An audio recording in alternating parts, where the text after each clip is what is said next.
Welcome to sauce TV. నేను మీ ఆబిద్ హుసేన్. నెల్లూరు జిల్లాలో ప్రధానంగా ఎన్నికల వేడైతే మొదలైంది. ప్రధానంగా రూరల్ నియోజకవర్గం ఏపీ రాజకీయాల్లోనే ఒక సంచలనం. ముఖ్యమంత్రి జగన్మోహన్ రెడ్డి ప్రత్యేకంగా ఈ నియోజకవర్గంపై దృష్టి సారించారు అంటేనే ఆ నియోజకవర్గ ప్రత్యేకత ఏంటి అనేది మనకు తెలుస్తుంది.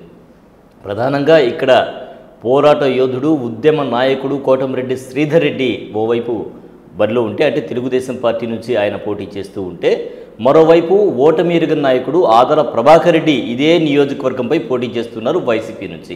ఇక్కడ ప్రధానంగా చెప్పుకోవాల్సిన విషయం ఏంటంటే, ఆదాల ప్రభాకర్ రెడ్డి ఏ పార్టీలో ఉంటే ఆ పార్టీ గెలుస్తుంది, అలాంటి సర్వేలు చేసుకొని ఆయన ఎన్నికల బరిలో ఉంటారు అని అందరూ చెప్తూ ఉంటారు. At the same time rural MLA Kotamreddy Sridhar Reddy ఓటమి ఎరుగని నాయకుడు, ప్రజానాయకుడు, ఎప్పుడు కూడా ప్రజల మధ్య ఉండేటువంటి నాయకుడు. ఈ పర్టికులర్ టైంలో పోటీ అనేది ఏ విధంగా ఉండబోతుంది? ఇద్దరు కూడా సమఉజ్జీలైనటువంటి నాయకులు. సో టక్ ఆఫ్ ఫైట్ ఉంటుందా? కోటమిరెడ్డి శ్రీధర్ రెడ్డికి కలిసి వచ్చేటువంటి అంశాలు ఏంటి? ఈ విషయాలపై మనతో చర్చించేందుకు మనతో పాటు నూకరాజు మదన్ కుమార్ రెడ్డి ఉన్నారు. ఆయన కార్యక్రమానికి స్వాగతిద్దాం. నమస్కారం మదన్ కుమార్ సార్. నమస్తే. ప్రధానంగా రాజకీయాలు నీకు కొత్త కాదు, నీకు చెప్పాల్సిన అవసరం లేదు. సో ప్రధానంగా అనుచరులలో రూరల్ ఎమ్మెల్యేకి నువ్వు ఒకటివి. మరి రూరల్ నియోజకవర్గ పరిస్థితి తీసుకుంటే ఏ విధంగా ఉంది? ప్రధానంగా శ్రీధర్ అన్న అంటాం కదా, సో శ్రీధర్ అన్నకు కలిసి వచ్చేటువంటి అంశాలు ఏంటి? అందరికీ నమస్కారం సార్. మీరు ఇందాక ఇంట్రడక్షన్లో ఒకటి చెప్పారు, ఒక పక్క పోరాట యోధుడు, మరో పక్క ఓటమి ఎరుగని నాయకుడు అని. అది తప్పు సార్. ఎందుకంటే ఆదాల ప్రభాకర్ రెడ్డి అందరూ ఓటమి ఎరుగని నాయకుడు అంటారు, నేనేమో ఓటమి చవి చూసిన నాయకుడు అంట. ఎందుకంటే 2014లో ఇదే తెలుగుదేశం పార్టీలో ఎంపీగా పోటీ చేసి ఓడిపోయినటువంటి వ్యక్తి ఆదాల ప్రభాకర్ రెడ్డి. ఎందుకో తెలియదు నాకు, చాలామంది ఆయన ఓటమి ఎరుగని నాయకుడు అంటారు. 2014లో ఓడిపోయాడు కదా సార్. ఎందుకంటారు ఆ మాట? చాలామందితో నేను ఇదే వాదిస్తా, ఓటమి ఎరుగని నాయకుడు అంటారు. ఆయన ఏ పార్టీలో ఉంటే ఆ పార్టీ గెలవదు సార్. ఏ పార్టీ గెలుస్తుందో ఆ పార్టీలోకి ఆయన వెళ్తాడు. That is Adala Prabhakar Reddy. శ్రీధర్ రెడ్డి గారు అంటారా, తన తండ్రి ఎమ్మెల్యే కాకపోయినా, అతని దగ్గర వేల కోట్ల ఆస్తులు లేకపోయినా కూడా కార్యకర్తలను నమ్ముకొని కష్టం చేసి రాజకీయంగా ఎదగాల, రాజకీయాల్లో ఒక ఎమ్మెల్యేని అవ్వాలని చెప్పి అతను 7వ క్లాసులో కలగని ఆ కళను నిజం చేసినటువంటి నాయకుడు కోటమిరెడ్డి శ్రీధర్ రెడ్డి. అంతేకాదు సార్, 2014లో ఎమ్మెల్యేగా, 2019లో ఎమ్మెల్యేగా ఈ రాష్ట్రంలో అప్పట్లో ఆయన వైఎస్ఆర్ కాంగ్రెస్ పార్టీలో ఉన్నప్పుడు ఆయన చేసినటువంటి 2014 ఎన్నికలకు ముందే గడప గడపకు వైఎస్ఆర్ కాంగ్రెస్ పార్టీని తీసుకెళ్తే ఆ కార్యక్రమాన్ని రాష్ట్ర వ్యాప్తంగా చేయమని చెప్పి సాక్షాత్తు ఆ రోజు వైసీపీ అధ్యక్షుడు వైఎస్ జగన్మోహన్ రెడ్డి గారు ఫలానా కోటమిరెడ్డి శ్రీధర్ రెడ్డి లాగా చేయాలా అని చెప్పినటువంటి నాయకుడు మా నాయకుడు కోటమిరెడ్డి శ్రీధర్ రెడ్డి సార్. అంతేకాదు 2014 తర్వాత అతను వైఎస్ఆర్ కాంగ్రెస్ పార్టీ అధికారంలోకి రాకపోతే ఆయన ఎమ్మెల్యేగా గెలిచిన తర్వాత 105 రోజుల పాటు 1వ రోజు ఉదయం 9 గంటలకి ఇంట్లో నుంచి బయటికి వెళ్తే 105వ రోజు అర్ధరాత్రి 12 గంటలకి ఇంటికి వెళ్ళినటువంటి వ్యక్తి 105 రోజులు విలేజ్ల్లో తిరుగుతూ, గ్రామాల్లో తిరుగుతూ, డివిజన్లో తిరుగుతూ, కార్యకర్త ఇళ్లలో పడుకొని, కార్యకర్త ఇళ్లలోనే టిఫిన్ చేస్తూ, భోజనం చేస్తూ, రాత్రి అక్కడే నిద్రించి వాళ్ళ కష్టాలు నష్టాలు తెలుసుకున్నటువంటి వ్యక్తి కోటమిరెడ్డి శ్రీధర్ రెడ్డి. 2019 అధికార పార్టీ వైఎస్ఆర్ కాంగ్రెస్ పార్టీ గెలిచిన తర్వాత నేను నా కార్యకర్త అంటూ మనం రాజకీయ నాయకుడిగా ఎదుగుతున్నా, ఒక ఎమ్మెల్యే అయ్యామన్నా దాని వెనుక తెల్ల చొక్కా నల్ల ప్యాంట్ వేసుకున్నటువంటి వేలాది మంది కార్యకర్తల కష్టం. నేను ఈరోజు 2సారి ఎమ్మెల్యే అవ్వాలి అంటే ఆ కార్యకర్తలు బాగుంటేనే నాలాంటి వాళ్ళు రాజకీయ నాయకులు బాగుంటారని చెప్పి నేను నా కార్యకర్త అని చెప్పి ప్రతి ఇంటింటికి కార్యకర్తల ఇళ్ళకి తిరిగి డబ్బు రూపంలో వాళ్ళకి చేసినటువంటి ఎన్నో ఈరోజు కోటమిరెడ్డి శ్రీధర్ రెడ్డి గారు చేశారు. అటువంటి వ్యక్తికి కేవలం రాజకీయాలంటే ఒక వ్యాపారం లాగా చూసే ఆదాల ప్రభాకర్ రెడ్డి కేవలం ఎన్నికల ముందు ఉంటాడు, ఎన్నికల తర్వాత హైదరాబాద్కి వెళ్ళిపోతాడు. ఆయనకి శ్రీధర్ రెడ్డికి నక్కకి నాగలోకానికి ఉన్న తేడా ఉంది సార్. దీన్ని ప్రజలు గమనిస్తున్నారు. ఖచ్చితంగా రేపు మే 13వ జరిగిపోయే ఎన్నికల్లో చరిత్ర సృష్టించబోతున్నాడు కోటమిరెడ్డి శ్రీధర్ రెడ్డి గారు. 30 నుంచి 40 వేల మెజార్టీతో గెలవబోతా ఉన్నాం. అంటే ఆయన అన్ని కార్యక్రమాలు మీరు అన్నట్టు ప్రజాబాట, గడప గడప లాంటి కార్యక్రమాలు చేశారు. అదేవిధంగా మురికి నీళ్ళలో సమస్య ఉంటే అక్కడ మురికి నీళ్ళలో దిగడం, అంటే రాష్ట్రంలో ఏ నాయకుడు చేయని విధంగా చేశారు. అట్లనే తనకు టైఫాయిడ్ ఉన్నా, హెల్త్ బాగాలేకపోయినా కూడా ప్రజలతో ఉన్నారు. వెన్నునొప్పి వచ్చినా కూడా, వెన్నునొప్పి వెంటాడినా కూడా ప్రజలతోనే తిరిగారు. మరి ఈసారి ఆయన కలిసి వచ్చేటువంటి అంశాలు ఏంటి రూరల్లో అంటే? ఒకటే సార్, ఆయన కలిసి వచ్చే అంశాలు ఈరోజు తెలుగుదేశం పార్టీ, జనసేన, బీజేపీ కూటమి, ప్రభుత్వ వ్యతిరేకత, ఇవన్నీ దానితో పాటు పర్సనల్గా కోటమిరెడ్డి శ్రీధర్ రెడ్డి గారు అధికారంలో ఉన్నప్పుడు ఆయనతో నడిచినటువంటి కార్యకర్తలకు చాలా అండగా ఉన్నాడు. అంతేకాదు చాలా సిమెంట్ రోడ్లు, డ్రైన్లు ఆయన 4 సంవత్సరాల్లో చాలా వేసాడు. బట్ ఏదైతే ఈ సంక్షేమం పేరుతో వైఎస్ఆర్ కాంగ్రెస్ పార్టీ తీసుకున్నటువంటి నిర్ణయాలలో నెల్లూరు రూరల్ నియోజకవర్గంలో సుదీర్ఘంగా ఉన్నటువంటి సమస్యల మీద ఆయన డే 1 2019లో ఆయన ప్రమాణ స్వీకారం చేసినప్పటి నుంచి ఆయన వైఎస్ఆర్ కాంగ్రెస్ పార్టీ నుంచి బయటకు వచ్చిన దాకా ముఖ్యమంత్రి గారిని కలిసినప్పుడల్లా బారాషాయి దర్గా, అదేవిధంగా పొట్టేపాలెం కలుజు, అదేవిధంగా ఈరోజు జొన్నవాడ, మా సౌత్ మోపూర్ రోడ్డు, ఇవన్నీ ప్రధాన సమస్యలు. జనాలు 24 గంటలు ఇబ్బంది పడే సమస్యలు, క్రిస్టియన్ కమ్యూనిటీ హాల్, ఇవన్నీ కూడా ఆయన గణేష్ ఘాట్ సార్ ఇవి చేయండి, ఇవి చేస్తేనే ఖచ్చితంగా రేపు మనం వెళ్తామని చెప్పి అయినా కూడా జగన్మోహన్ రెడ్డి గారు సంక్షేమ పథకాల్లో పెడితే రూరల్ నియోజకవర్గాన్ని కొంత చులకనగా చూస్తూ వచ్చాడు. దానిలో నచ్చకే ఆయన పార్టీ నుంచి బయటకు వచ్చి ఆ 1.5 సంవత్సరం నాకు తెలుసు సార్, అధికార పార్టీని వదులుకొని ఒక్కరోజు కూడా బయటికి రానటువంటి ఈ రోజుల్లో 1.5 సంవత్సరం అధికార పార్టీని వదులుకొని అక్కడ ఉండేది జగన్మోహన్ రెడ్డి. ఆ జగన్మోహన్ రెడ్డి గారు బయటికి వెళ్తే RRR రఘురామకృష్ణరాజుని లాఠీ దెబ్బలతో కొట్టించినటువంటి వ్యక్తి. అవన్నీ చూసినా కూడా, మనల్లో కూడా ఇవన్నీ చేస్తాడని తెలిసినా కూడా కాదు, మనం ప్రజల కోసం బయటికి రావాలని చెప్పి వచ్చిన రోజు నుంచి ఈ అనేక ఏదైతే నెల్లూరు రూరల్ నియోజకవర్గంలో సుదీర్ఘంగా ఉన్నటువంటి ఈ అన్ని సమస్యల మీద పోరాటం చేస్తూనే వచ్చాడు. అనేక కేసులు పెట్టారు, అనేక అక్రమ కేసులు పెట్టారు. అయినా కూడా ఎక్కడ అదరలేదు, బెదరలేదు. ఆయన జనాలు నమ్ముకున్నాడు సార్. జనాలు ఆయన్ని నమ్ముతున్నారు. జనాల యొక్క నమ్మకమే ఈ ఎన్నికల్లో శ్రీధర్ రెడ్డి గారి ప్రధాన బలం. జనాలు ఆయన్ని నమ్మారు. మా ఇంట్లో ఎమ్మెల్యే ఎలా ఉంటాడో శ్రీధర్ రెడ్డి గారు ఫోన్ చేస్తే ఫోన్ ఎత్తుతాడు. కరోనా టైంలో సార్ నేనున్నాను సార్, పక్కనే ఉన్నా, చూసాం. ఒక్కొక్క ఇంటికి 4 సార్లు కూరగాయలు, పండ్లు పంపించాం. అంతేకాదు హాస్పిటల్లో అయితే అసలు బెడ్లు దొరకని పరిస్థితి. ఆయన 3 సార్లు కరోనా బారిన పడ్డాడు. 3 సార్లు కరోనా బారిన పడినా కూడా ఎప్పుడు ఫోన్ చేసినా ఏదో ఒక హాస్పిటల్లో రిక్వెస్ట్ చేసి బెడ్లు అరేంజ్ చేసి ఎంతోమంది ప్రాణాలు కాపాడిన వ్యక్తి. అటువంటి ఎమ్మెల్యే కావాలా? కరోనా అంటే 1.5 సంవత్సరం హైదరాబాద్లో కూర్చున్న ఆదాల ప్రభాకర్ రెడ్డి కావాలి. జనాలు ఇవన్నీ కూడా బేరీ చేసుకుంటున్నారు సార్. అందుకని పేదల ఎమ్మెల్యే, పేదల పక్షపాతి కోటమిరెడ్డి శ్రీధర్ రెడ్డే కావాలని నెల్లూరు రూరల్ నియోజకవర్గ ప్రజలు బలంగా ఆయన్ని కోరుకుంటా ఉన్నారు. ఖచ్చితంగా ఆయన బలం ప్రజలు అతనికి పట్టం కడతారు.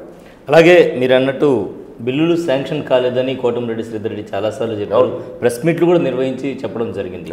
అయితే ఆదాల ప్రభాకర్ రెడ్డి ఇప్పుడు అభివృద్ధి అంటే రూరల్లో చూపించిన నాయకుడిని నేనే అని చెప్తున్నారు. దీని మీద మీరేమంటారు? దానికి కూడా నేను చెప్తాను సార్. ఆదాల ప్రభాకర్ రెడ్డి చుట్టుపక్కల ఉండేవారు ఎక్కువ మంది కాంట్రాక్టర్లే. ఈ కాంట్రాక్టర్లు అందరూ నేను అడుగుతా ఉన్నా, స్ట్రైట్గా క్వశ్చన్ అడుగుతా ఉన్నా, ఒక్కరన్నా కోర్టుకు వెళ్లకుండా వైఎస్ఆర్ కాంగ్రెస్ పార్టీ అధికారంలోకి వచ్చిన తర్వాత నెల్లూరు రూరల్ నియోజకవర్గంలో చేసినటువంటి పనుల మీద, కోటమిరెడ్డి శ్రీధర్ రెడ్డి గారు పెట్టినటువంటి పనుల మీద కోర్టుకు వెళ్లకుండా ఒక్కరికన్నా బిల్లు వచ్చిందా? అందరూ కోర్టుకు వెళ్ళి బిల్లులు తెచ్చుకున్నారు. ఇంకోటి మీరు చెప్పినట్టు ఆదాల ప్రభాకర్ రెడ్డి గారికి ఇన్ఛార్జ్ ఇచ్చిన తర్వాత 150 కోట్లు అభివృద్ధి చేశారని వాళ్ళు ఒక్కడిదంపు ఉపన్యాసాలు చేస్తూ ఉన్నారు. అది కూడా నెల్లూరు రూరల్ నియోజకవర్గ ప్రజలారా, అది కూడా శ్రీధర్ రెడ్డి గారి పుణ్యమే. రాష్ట్రంలో ఏ నియోజకవర్గానికి ముఖ్యమంత్రి గారు నిధులు ఇవ్వలేదు. రోడ్లకి, కాలువలకి, డ్రైన్లకి ఎక్కడా కూడా నిధులు ఇవ్వలేదు. ఇది నేను చెప్పేది కాదు, స్టాటిస్టిక్స్ చూసుకోండి. కానీ శ్రీధర్ రెడ్డి అనే వ్యక్తిని జనాల్లో చంపేయాలనే ఒక దురుద్దేశంతో వైఎస్ జగన్మోహన్ రెడ్డి గారు ఆదాల ప్రభాకర్ రెడ్డి ఇన్ఛార్జ్ చేసిన తర్వాత మీకు ఒక సచివాలయంకి 20 లక్షల రూపాయలు అభివృద్ధి పనులకి మిగతా నియోజకవర్గాల్లో ఇస్తే ఒక నెల్లూరు రూరల్ నియోజకవర్గంలో 70 లక్షల రూపాయలు ఇచ్చారు. ఇది ఆదాల ప్రభాకర్ రెడ్డి ఏదో చేస్తాడు, ఆదాల ప్రభాకర్ రెడ్డి చూసి ఇవ్వలేదు. శ్రీధర్ రెడ్డి గారిని ఏదో ఒక విధంగా ఇబ్బంది పెట్టాలా అనే ఈరోజు చెప్తున్నారు సార్. 150 కోట్లు చేయలే, మహా అయితే ఒక 50 కోట్లు చేశారు. అవి కూడా శ్రీధర్ రెడ్డి గారు అనేక సంవత్సరాలుగా ఆయన లెటర్ ప్యాడ్తో మున్సిపాలిటీకి ఎస్టిమేషన్లు పంపించినటువంటి వర్కలే జరిగాయి. కేవలం శ్రీధర్ రెడ్డి గారిని ఏదో ఒక విధంగా అనగదొక్కాలా అనే దాంతో సార్ నేను అడుగుతా ఉన్నా. 1.5 సంవత్సరం ఉండింది. ఈరోజు మనం మోదంపండి జొన్నవాడ దగ్గర నుంచి కొత్తవెల్లండి దాకా రోడ్డు ఎట్టుందో దానికోసం శ్రీధర్ రెడ్డి గారు అనేక సార్లు లెటర్లు పెట్టి వేయలేదు. ఈయన పోయి 6 నెలల క్రితం దానికి ఎస్టిమేషన్ వేశారు, టెండర్ పిలిచారు, కానీ పనులు జరగలేదు. ఎక్కడో ఒక రోడ్డు వేసి నేను అభివృద్ధి చేస్తున్నాను అంటే పార్కులు మేము అన్ని పనులు చేసి లాస్ట్ మీట్లో బయటకు వచ్చిన అధికార పార్టీ ఎవరుంటారో వాళ్ళు చేస్తారు కాబట్టి వాటిలో పోయి వీళ్ళు శంకుస్థాపనలు చేశారు. 6 నెలలు శ్రీధర్ రెడ్డి గారు హయాంలో వేసిన రోడ్లు డ్రైన్లు వీళ్ళు శంకుస్థాపనలు చేశారు. ఎందుకంటే అధికార పార్టీ నుంచి పక్కకు వచ్చాడు కాబట్టి. ఆయన ఎక్కడ కేవలం ఆదాలంటే అభివృద్ధి అంటే ఎక్కడ ఏం చేసావు అభివృద్ధి? ఈరోజు నువ్వు వచ్చిన తర్వాత గణేష్ ఘాట్ పనులు ఏమైనా ప్రారంభమయ్యా? నువ్వు వచ్చిన తర్వాత దర్గా పనులు ఏమైనా ప్రారంభమయ్యా? నువ్వు వచ్చిన తర్వాత క్రిస్టియన్ కమ్యూనిటీ హాల్ ఏమైనా ప్రారంభమైందా? నువ్వు వచ్చిన తర్వాత ఆమంచర్ల సెజ్జి ఏమైనా ప్రారంభమైందా? ఏది ప్రారంభం చేసావు? శ్రీధర్ రెడ్డి గారు పెట్టినటువంటి రోడ్లు డ్రైన్లు 6 నెలలు ఆయన పనులు అయిపోయిన తర్వాత శంకుస్థాపనలు చేసావు. అది నీ పరిస్థితి. అంటే ప్రధానంగా కోటమిరెడ్డి శ్రీధర్ రెడ్డి జగన్ అంటే అభిమానం. చివరిగా నా చివరి దీంట్లో కూడా నేను చనిపోతే కూడా మీరు రావాలి అని చెప్పి పబ్లిక్ మీటింగ్లో చెప్పినటువంటి వ్యక్తికి ఎందువల్ల వీళ్ళ మధ్య క్లాష్ వచ్చింది? ఎందువల్ల జగన్ ఆ నమ్మకాన్ని శ్రీధర్ రెడ్డి మీద కోల్పోయారు? అదే సార్, శ్రీధర్ రెడ్డి గారు చాలా క్లారిటీగా చెప్పారు. జగన్మోహన్ రెడ్డికి ఈ జిల్లాలో మొట్టమొదటిగా ఈ జిల్లాలో ఆనాడు రాజశేఖర రెడ్డి గారు చనిపోయిన తర్వాత ఎవరు కూడా జగన్మోహన్ రెడ్డి గారి పేరెత్తితే భయపడే పరిస్థితుల్లో ఈ రాష్ట్రంలో ఈ జిల్లాలో మొట్టమొదటిగా అతనికి ఉన్నటువంటి పిసిసి నెల్లూరు కాంగ్రెస్ పార్టీలో ఉన్నటువంటి పదవిని వద్దనుకొని జగన్మోహన్ రెడ్డి పక్కన నిలిచి ఆనాడు జగన్మోహన్ రెడ్డి గారు రాజశేఖర రెడ్డి గారి బొమ్మలు చేస్తుంటే నిలబడినటువంటి వ్యక్తి శ్రీధర్ రెడ్డి గారు. ఆనాటి నుంచి ఈనాటి దాకా వైఎస్ఆర్ కాంగ్రెస్ పార్టీలో ఉండని రోజులు జగన్మోహన్ రెడ్డి గారికి వేరే విధేయుడిగానే ఉన్నాడు. కానీ జగన్మోహన్ రెడ్డి గారి పక్కన ఉండే సజ్జల రామకృష్ణ లాంటి వ్యక్తులు, ఈరోజు నెల్లూరు జిల్లాలో ఉన్నటువంటి విజయసాయి రెడ్డి లాంటి వ్యక్తులు, ఈరోజు నెల్లూరు జిల్లాలో ఉన్నటువంటి కొంతమంది వైఎస్ఆర్ కాంగ్రెస్ పార్టీలో ఉన్నటువంటి కోవట్లు శ్రీధర్ రెడ్డి గారు వైఎస్ఆర్ కాంగ్రెస్ పార్టీలో ఉంటే మనం ఉండలేము, ప్రజల్లో ఉండే వ్యక్తి అతనని చెప్పి ఒక పథకం ప్రకారం జగన్మోహన్ రెడ్డి గారికి దూరం చేసుకుంటూ వచ్చారు. ఒక పథకం ప్రకారం దాన్ని జగన్మోహన్ రెడ్డి గారు ఎందుకో పిలిచి మాట్లాడుకునే పరిస్థితి లేదు. ఆయనకి అధికారం సీఎం అయిన తర్వాత అనేక పని ఒత్తులు అనుకోవాలా లేకపోతే ఏముందిలే అనుకున్నాడో ఏమో తెలియదు. కానీ శ్రీధర్ రెడ్డి గారు లాంటి వ్యక్తిని ఈరోజు శ్రీధర్ రెడ్డి గారు వైఎస్ఆర్ కాంగ్రెస్ పార్టీని ఏ రోజైతే బయటకు వచ్చాడో ఆ రోజే వైఎస్ఆర్ కాంగ్రెస్ పార్టీకి నష్టం చేకూరింది. ఆ నష్టం భాగమే మొన్న జరిగినటువంటి విపిఆర్ జాయినింగ్ దాకా రాష్ట్రంలో అనేక మంది తిరుగుబాటు చేశారు. దానికి ప్రధాన కారణం కోటమిరెడ్డి శ్రీధర్ రెడ్డి. అలాగే తీసుకుంటే ప్రధానంగా కోటమిరెడ్డి శ్రీధర్ రెడ్డి పార్టీ నుంచి బయటకు వచ్చేటప్పుడు అందరూ అంటే కార్పొరేటర్ల నుంచి అందరినీ పిలవడం జరిగింది, అందరితో మాట్లాడడం జరిగింది. ఈ విధంగా పరిస్థితి ఈ విధంగా ఉంది, ఏం చేయాలి ఏం చేద్దామంటే మీరు వేరైపోతే మీతో పాటు మేము మీ వెంటే నడుస్తాము, మీతోనే ఉంటాం, మీకు అండగా ఉంటామని చెప్పి ఆయన్ని ఒక అన్నగా కూడా చెప్పిన వాళ్ళు ఉన్నారు. సో మా అన్న అని చెప్పిన వాళ్ళు ఉన్నారు, ప్రెస్ మీట్స్లో నిర్వహించారు, ప్రెస్ మీట్లో కూడా చేయి కలిపి చెప్పారు. కానీ ఫైనల్గా వచ్చేటప్పటికి శ్రీధర్ రెడ్డి వెంట కొంతమందే వచ్చారు, కొంతమంది వైసీపీలో ఉండిపోయారు. అవును. సో కారణం ఏంటి? ఒకటి.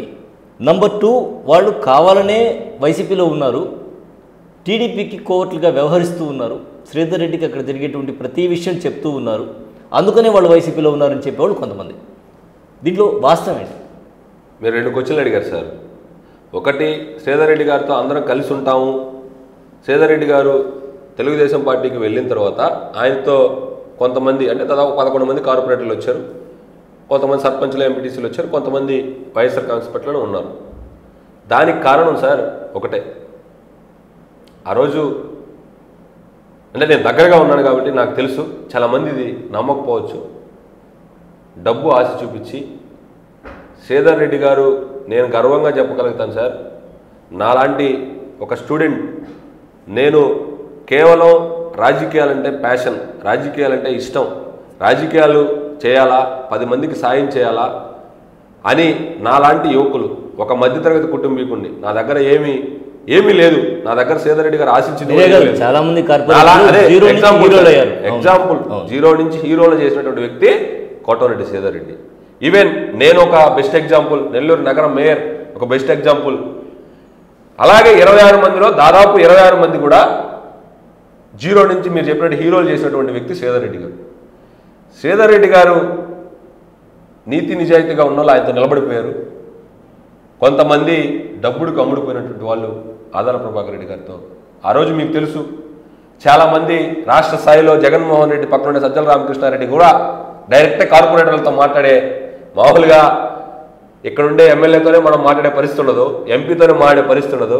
అటువంటిది శ్రీధర్ రెడ్డి గారి పక్కన ఎవరు ఉండకూడదు, శ్రీధర్ రెడ్డి గారిని 0 చేయాలని చెప్పి సాక్షాత్తు సీఎం, సెకండ్ సీఎం అంటారు సజ్జల రామకృష్ణారెడ్డి, డైరెక్ట్ కార్పొరేటర్లకు ఫోన్ చేసి మీరు వైఎస్ఆర్ కాంగ్రెస్ పార్టీకి రండి, మీకు అన్ని విధాల హార్దిక అన్ని విధాలా మేము అండగా ఉంటామని చెప్తే తాయిలాలికి పడినటువంటి కొంతమంది ఆ రోజు వెళ్ళారు.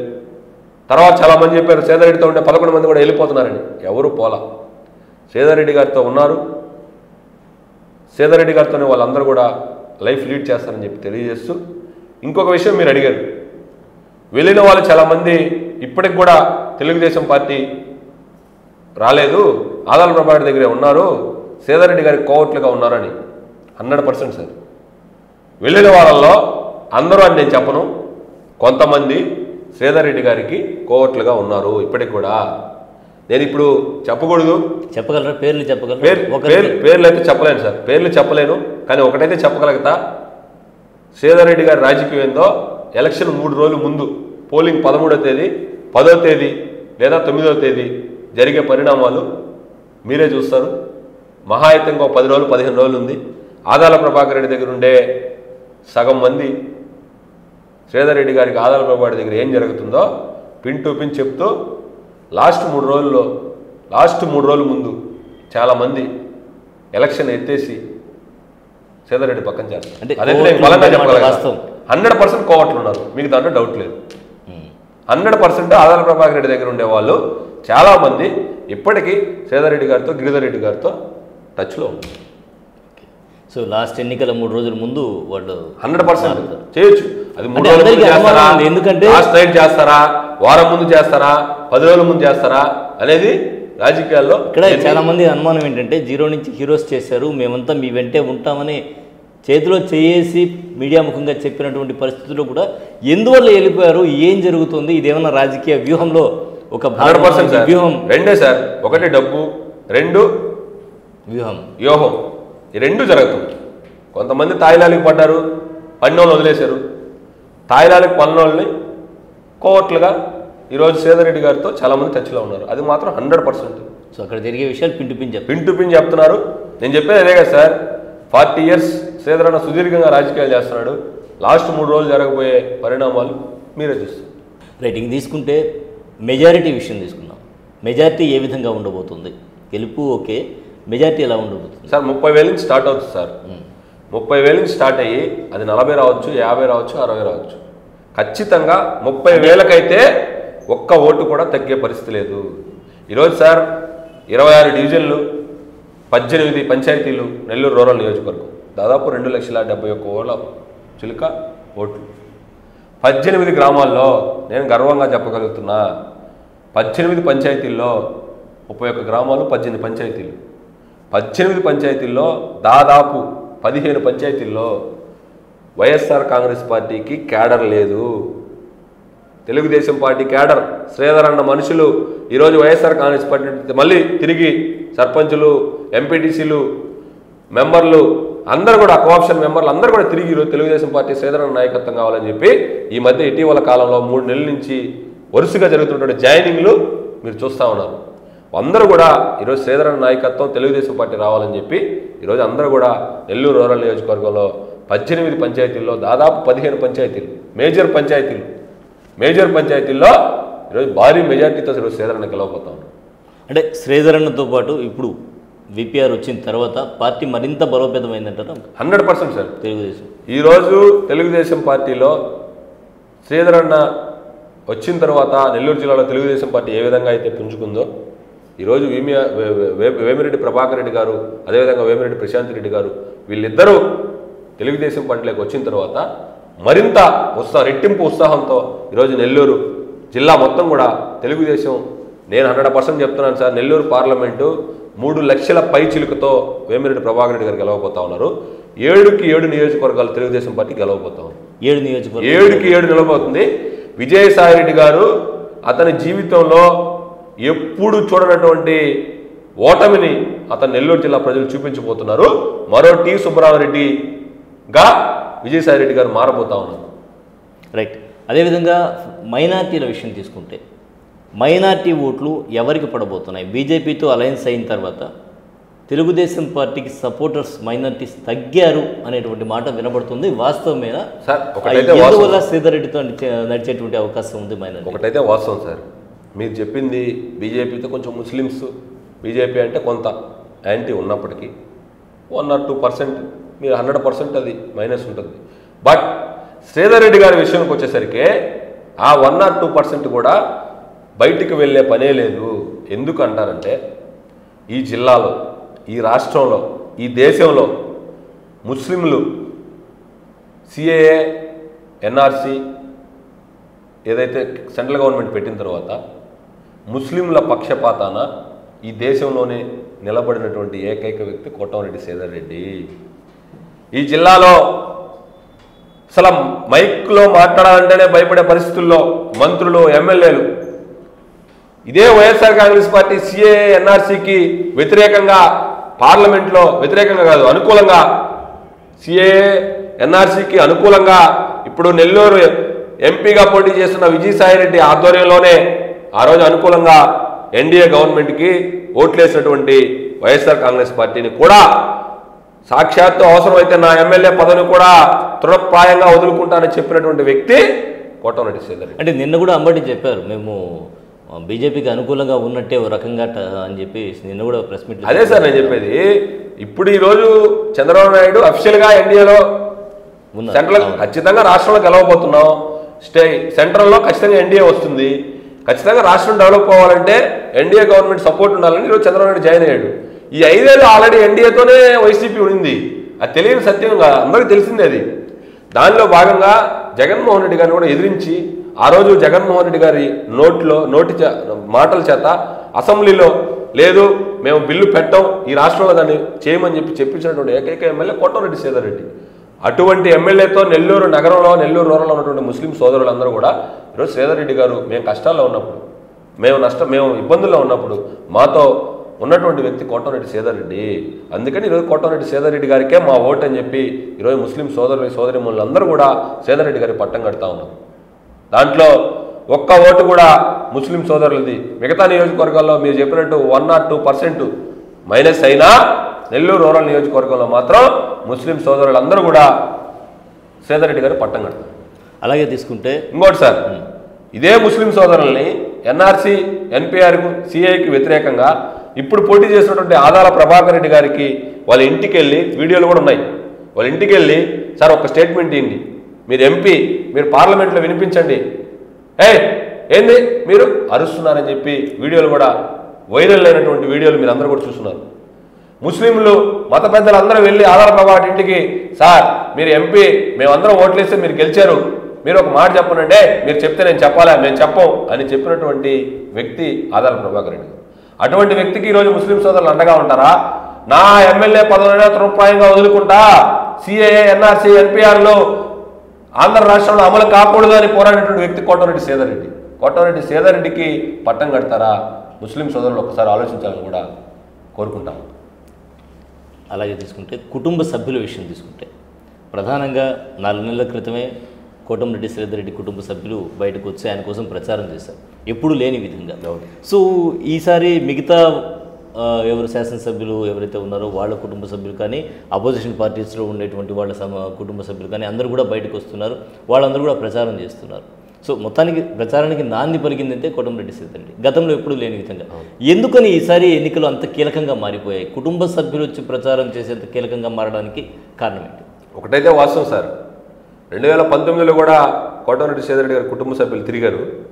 కానీ ఈసారి దాదాపు ఒక 4 నెలల క్రితమే 120 రోజుల నుంచి 150 రోజుల నుంచి కంటిన్యూగా ఇప్పటికి రెండోసారి తిరుగుతూ ఉన్నారు. కోటమిరెడ్డి శ్రీధర్ రెడ్డి గారి భార్య, 2 కుమార్తెలు, అల్లుళ్ళు, అదేవిధంగా వాళ్ళ తమ్ముడు కోటమిరెడ్డి గిరిధర్ రెడ్డి గారు కంటిన్యూగా ఇప్పటికి రెండోసారి కూడా ప్రచారం పూర్తి అయిపోయి బహుశా నాకు తెలిసి ఎన్నికలు అయిపోయే 10వ తేదీ నాటికి మూడోసారి కూడా వాళ్ళు తిరిగేదానికి పడుతుంది.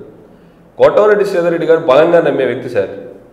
మనలాంటి సామాన్యులు రాజకీయాల్లో ఉండాలి అంటే ప్రజలకు దగ్గరగా ఉండాలి. ప్రజలు వాళ్ళు పడుతున్నటువంటి కష్టాలను, నష్టాలను, వాళ్ళకి కావాల్సినటువంటి సౌకర్యాలను మనం దగ్గరగా వెళ్ళి చూసినప్పుడే వాళ్ళు మనల్ని ఓన్ చేసుకుంటారు అని నమ్మే వాళ్ళలో శ్రీధర్ రెడ్డి గారు ఒకరు. దానిలో భాగంగానే ప్రతి ఒక్కరు కూడా ప్రతి ఇంటికి స్వయంగా తన కుటుంబ సభ్యులే 1కి 2 సార్లు 3 సార్లు ఈరోజు నెల్లూరు రూరల్ నియోజకవర్గంలో వాళ్ళ కుటుంబ సభ్యులు 3 సార్లు పాంప్లెట్ ఇస్తే ఆయన కార్యకర్తలు అయితేనేమి, కార్పొరేటర్లు అయితేనేమి, ఎంపీటీసీలు అయితేనేమి, సర్పంచులు అయితేనేమి, నాయకులు అయితేనేమి 9 సార్లు ప్రతి ఇంటికి 9 సార్లు ఈరోజు శ్రీధర్ రెడ్డి గారి పాంప్లెట్ వెళ్ళింది. అంటే ఎలక్షన్ అంటే కేవలం ఆ రోజు వచ్చేసి డబ్బులు ఇచ్చేసి కాదు, ప్రజల్ని 1కి 4 సార్లు ఓటు అడగాలి, ప్రజలకు దగ్గర అవ్వాలి, నా కుటుంబ సభ్యులు ప్రతి ఒక్క ఇంటికి వెళ్ళి ప్రతి ఓటర్ని కలవాలి అని ఆయన 4 నెలల క్రితమే వాళ్ళ కుటుంబ సభ్యులు చెప్పాడు. దాన్ని చూసి ఏనాడు బయటికి రానటువంటి ఆదాల ప్రభాకర్ రెడ్డి గారి కుమార్తెను కూడా పాపం ఈసారి తీసుకొచ్చి పాపం తిరగలేక చాలా ఇబ్బందులు పడుతూ ఉన్నట్టుంది. అయినా కూడా తప్పదు. ఈరోజు ఆయనే కాదు, నెల్లూరు జిల్లాలో ఎంపీగా పోటీ చేసిన విజయసాయిరెడ్డి కూతురు, నాకు తెలిసి బహుశా విజయసాయిరెడ్డి గారి భార్యని, కుమార్తెలను మేము ఎప్పుడు చూడాల. ఫస్ట్ టైం నెల్లూరు పార్లమెంట్లో వాళ్ళు తిప్పుతా ఉన్నారు. కేవలం ఇది శ్రీధర్ రెడ్డి గారిని చూసే అది ఆ ఒరవడికి స్టార్ట్ అయింది మాత్రం శ్రీధర్ రెడ్డి గారితోనే స్టార్ట్ అయింది. అంటే గతంలో చేసినా కూడా ఇంతగా 100%. ప్లస్ ఇంకోటి సార్, శ్రీధర్ రెడ్డి గారు ప్రచారం చేసిన కుటుంబ సభ్యులు ఎక్కడ హంగులు ఆర్భాటాలు, కనీసం షాలుగా కప్పేదానికి కూడా లేదు, పూలమాల వేసేదానికి లేదు. నేరుగా ఆ ఒక విలేజ్కి వెళ్తే, ఒక గ్రామానికి వెళ్తే అక్కడ ఉన్నటువంటి తెలుగుదేశం పార్టీ ముఖ్య నాయకులు, కార్యకర్తలు ఒక 10 మందో 20 మందో 30 మందో మాత్రమే వెళ్ళాలి. వెళ్ళి ప్రతి ఇంటికి, అంటే ఓటర్ని ఒక ఇంట్లోకి వెళ్ళి ఓటు అడుగుతున్నప్పుడు 100 మంది 200 మంది ఉంటే ఆ ఓటర్ని మనం ఓటు అడిగేదానికి ఇబ్బంది పడతారు, వాళ్ళు కూడా మనతో ఫ్రీగా మాడడానికి ఇబ్బంది పడతారు. అదేవిధంగా ప్రధానంగా తీసుకుంటే ప్రజాబాట కానీ, గడప గడప కానీ, నేను నా కార్యకర్త ఈ కార్యక్రమాలు ప్రారంభించే ముందే మీడియా చెప్తారు నాతో రావద్దు అని. అందరూ కూడా పబ్లిసిటీ కోరుకుంటే పబ్లిసిటీ వద్దు, డైరెక్ట్ ఇంటరాక్షనే ఇంపార్టెంట్ అనేటువంటి విధంగా ముందుకెళ్తారు. కారణం ఏంటి? ఎందుకని? 100% పబ్లిసిటీ ఉంటే అందరికీ తెలుస్తుంది కదా. పబ్లిసిటీ ఇచ్చుకునే వాటిలో ఇచ్చుకోవాలి సార్. నువ్వు నిజంగా ప్రజాసేవ చేయాలనుకున్నప్పుడు పబ్లిసిటీ ఉండాలి, కానీ పబ్లిసిటీ కోసం నువ్వు ప్రజాసేవ చేయకూడదు. ప్రజాసేవ నువ్వు ఆటోమేటిక్గా చేసే పబ్లిసిటీ ఆటోమేటిక్గా వస్తుంది. దాన్ని బలంగా నమ్మే వ్యక్తి కోటమిరెడ్డి శ్రీధర్ రెడ్డి గారు. ఆయన ఏ కార్యక్రమం ఎత్తుకున్నా స్టార్టింగ్ రోజు మీడియాలందరినీ పిలిచి ఈరోజు నా కార్యక్రమం ఇది నా విధానాలు, నేను ఇలా తిరుగుతానని చెప్తాడు. మధ్యలో ఎప్పుడైనా అవసరమైతే పిలుస్తాడు. ఆయన కోరుకునేది నేను నా కార్యకర్త అనుకోండి, నేను వెళ్ళి కార్యకర్తతో మాట్లాడాలి, కార్యకర్త కష్టాలు నష్టాలు నాతో చెప్పుకోవాలి, అతని సమస్యలు నాకు చెప్పుకోవాలి. 10 కెమెరాలు ఎత్తుకుపోయి కార్యకర్త ముందర పెడితే ఆయన ఏం చెప్తాడు? వాళ్ళ ఇంట్లో ఇబ్బందులు చెప్పాలి. ఎందుకు చెప్తాడు?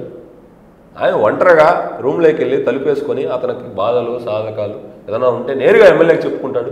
దానివల్ల ఆ కార్యకర్తకు కూడా నేను ఎంతో కొంత చేసినట్టు అవుతానని చెప్పి ఎక్కడ కూడా ఆ నాయకులు కూడా క్యాప్షన్ కూడా ఉంది, ఒకడే ఒంటరిగా.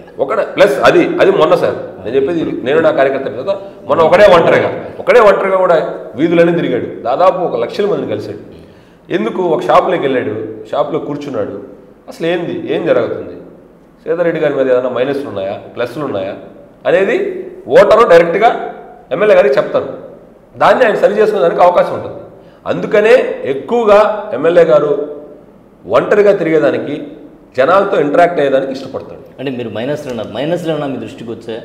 నాకు తెలిసి బహుశా మైనస్లు ఏమి ఉండవు ఆయనకి. కాకపోతే ఏదైనా ఇప్పుడు మనిషి అన్నాక ఖచ్చితంగా తప్పులు చేయకుండా ఉండరు. ఏదైనా ఉంటే వాళ్ళకి ఏదైనా అనిపించింది చెప్తారు, ఆయనే దాన్ని సరిదిద్దుకుంటాడు. అంతేగాని పర్టికులర్గా చెప్పేటటువంటి మైనస్లు అయితే లేదు. అది కూడా అపూర్వమైనటువంటి స్పందన ఒకడే ఒంటరిగా కార్యక్రమానికి కూడా రాష్ట్రంలో ఎవడో తిరిగినటువంటి కార్యక్రమం ఒకడే ఒంటరిగా దానికి కూడా విశేష స్పందన ప్రజల నుంచి కోటమిరెడ్డి శ్రీధర్ రెడ్డి గారికి లభించింది. ఫైనల్గా ఈ ఎన్నికల్లో ఏం జరగబోతుంది? ఫైనల్గా ఒకటే సార్, 140 నుంచి 150 సీట్లు ఎన్డీఏ కూటమి ఈ రాష్ట్రంలో అధికారంలోకి రాబోతా ఉంది. నెల్లూరు పార్లమెంట్లో 3 లక్షల మెజార్టీతో నెల్లూరు ఎంపీ అభ్యర్థి వేమిరెడ్డి ప్రభాకర్ రెడ్డి గారు గెలవబోతా ఉన్నారు. 7 మంది ఎమ్మెల్యేలు, ఉమ్మడి నెల్లూరు జిల్లా అయితే 10 మంది ఎన్డీఏ కూటమితో ఈరోజు వాళ్ళు అభ్యర్థులు తెలుగుదేశం పార్టీ, జనసేన, బీజేపీ కూటమి అభ్యర్థిగా గెలవబోతా ఉన్నారు. ఇది రాసి పెట్టుకోండి. ఎవరు ఎన్ని చేసినా ప్రజలు చాలా కసిగా ఉన్నారు. ప్రజలు ఒకటే కోరుకుంటా ఉన్నారు, ఎప్పుడెప్పుడు ఎన్నికలు జరుగుతాయా, 13వ తారీఖు కోసం జనాలు వెయిటింగ్. వస్తే సైకిల్ బటన్, నాకు తెలిసి ఈవీఎం మిషన్ ప్రజలు కసిగా ఉన్నారన్నారు. సంక్షేమం అనేది కీలక పాత్ర పోషించే అవకాశం 100%. సంక్షేమం ఒక్కటే కీలక పాత్ర పోషిస్తుంది అనేది 100% తప్పు సార్. సంక్షేమం అనేది ఒక పార్ట్ అంతే. ఒక రాష్ట్ర పరిపాలనలో సంక్షేమం అనేది ఒక పార్ట్. సంక్షేమమే మొత్తమే పరిపాలన అంటే అది తప్పు. పరిపాలనలో చాలా ఉంటుంది. ఆ సంక్షేమం కూడా ఎంతమందికి ఇచ్చారు సార్? 29% మీరు ఇచ్చారని రాష్ట్రంలో జగన్మోహన్ రెడ్డి గారు చెప్తున్నారు. 29%లో నేను కూడా 4 సంవత్సరాలు అధికార వైఎస్ఆర్ కాంగ్రెస్ పార్టీలో ఉన్నాను కదా. నా వార్డులో పరిస్థితి, అమ్మఒడి ఫస్ట్ సంవత్సరం 100 మందికి వచ్చింది, రెండో సంవత్సరం వచ్చేసరికి 50 మందికి వచ్చింది. ఈ 50 మంది నెగిటివే కదా. నెక్స్ట్ సంవత్సరం 30 మందికి వచ్చింది. వాళ్ళు చెప్పేది ఏంది, మేము ఇన్ని లక్షలు పెన్షన్లు ఇచ్చాము ఈ 5 సంవత్సరాలు అంటారు. తీసేసిన పెన్షన్లు ఎన్ని? వీళ్ళు ఎగ్జాంపుల్ 1 లక్ష పెన్షన్లు ఇస్తే వీళ్ళు ఈ 5 సంవత్సరాలు తీసేసిన పెన్షన్లు దాదాపు 5 లక్షలు. అంటే ఒక పెన్షన్ ఇస్తే 4 పెన్షన్లు తీసేసినటువంటి చరిత్ర ఈ వైఎస్ఆర్ కాంగ్రెస్ పార్టీది. గ్రౌండ్ లెవెల్లో వీళ్ళందరూ ఊహించుకుంటున్నారు సార్. అందరూ వేసేస్తారు. ఎంతమంది ఉన్నారు ఒక విలేజ్లో, ఒక దాంట్లో ఎంతమంది మీరు పథకాలు ఇస్తున్నారు? ఊళ్ళో రోడ్లు లేకుండా పార్టీలకు అతీతంగా ఇచ్చాము, అందరికీ ఇచ్చామంటారు. 100% పార్టీలకు అతీతంగా సార్. 200 యూనిట్లు పల్లెటూరులో ఈరోజు ఏసీ లేని వాళ్ళు ఎవరు లేరు. 200 యూనిట్లు వస్తే సంక్షేమ పథకాలు కట్టు. మినిమం 200 యూనిట్లు రాకుండా ఇప్పుడు ఎవరున్నారు? పార్టీలకు అతీతంగా ఇచ్చారని ప్రతి ఒక్కరు చెప్పే స్టేట్మెంట్లు సార్. ఇచ్చావు, ఎంతమందికి ఇచ్చావు? ఎంతమందికి నీ వల్ల నష్టం జరిగింది? ఫస్ట్ ఇయర్లో ఎంతమందికి ఇచ్చావు? సెకండ్ ఇయర్లో ఎంతమందికి ఇచ్చావు? ఎంతమందికి తీసేసావు? ఇవి కూడా క్యాలిక్యులేషన్ చేయాలా. ఇవన్నీ ఏం చేయకుండా మేము సంక్షేమ పథకాలు ఇచ్చామంటే అది 100% వాళ్ళ క్యాలిక్యులేషన్స్ తప్పు. 1000కి 1000% జనాలందరూ కూడా కసిగా ఉన్నారు. ఈరోజు ఈ రాష్ట్రంలో ఉండే నిరుద్యోగులు, ఉద్యోగులు, యువత, upper middle class, below middle class అందరూ కూడా ఈ గవర్నమెంట్ని సాగనంపేదానికి రెడీగా కసిగా ఉన్నారు. 13వ తేదీ జరగబోయే ఎన్నికలు ఏదైతే సైకిల్ బటన్, ఈవీఎం మిషన్లో సైకిల్ బటన్ ప్రతి దగ్గర రిపేర్ వస్తుంది. ఎందుకు వస్తుందంటే ప్రతి ఒక్కరు దొక్కే దానికి. అందుకని ఎలక్షన్ కమిషన్ కూడా చెప్తా ఉన్నాం, ఎక్కువ మందిని ఆ సైకిల్ గుర్తుకి నొక్కుతారు కాబట్టి ఇబ్బంది లేకుండా చేయాలని కోరుకుంటాము. సో వైసీపీ నుంచి చాలామంది పార్టీ మరి టీడీపీలో వచ్చారు. వీరు జగన్ విధి విధానాలు, సీఎం జగన్ విధానాలు నచ్చక మారారా, లేదు అంటే శ్రీధర్ అన్న వెంట నడవాలి అనేటువంటి ఉద్దేశంతో మారారా? అసలు మీరు పార్టీలు అంటున్నారు సార్. మాకు పార్టీనే లేదు. మా పార్టీ శ్రీధర్ రెడ్డి పార్టీ. మా గుర్తు శ్రీధర్ రెడ్డి గారితోనే మా రాజకీయ పయనం. మాకు పార్టీ అయినా గుర్తు అయినా ఏదైనా కొని కోటమిరెడ్డి శ్రీధర్ రెడ్డి. ఎందుకంటే రాజకీయాల్లో రాణించాలంటే ఈరోజు కోట్ల రూపాయల డబ్బుల సంచులతో వెళ్తే తప్ప రాజకీయాల్లో రాణించే పరిస్థితి లేదు. మాలాంటి సామాన్యుల్ని గుర్తించి కార్పొరేట్ టికెట్లుగా ఇచ్చి రాజకీయాల్లో కష్టపడాలా, ఇష్టంతో పనిచేయాలని వచ్చే మాలాంటి వాళ్ళని ఆదరించే వ్యక్తి కోటమిరెడ్డి శ్రీధర్ రెడ్డి. ఆయనతోనే మా రాజకీయ పయనం, మా పార్టీ, మా సింబలు, మాకు అన్నీ కోటమిరెడ్డి శ్రీధర్ రెడ్డి. సంచులు అన్నారు, మీకు అలాంటి ప్రలోభాలు ఏమన్నా? 100% సార్, 100% వచ్చాయి.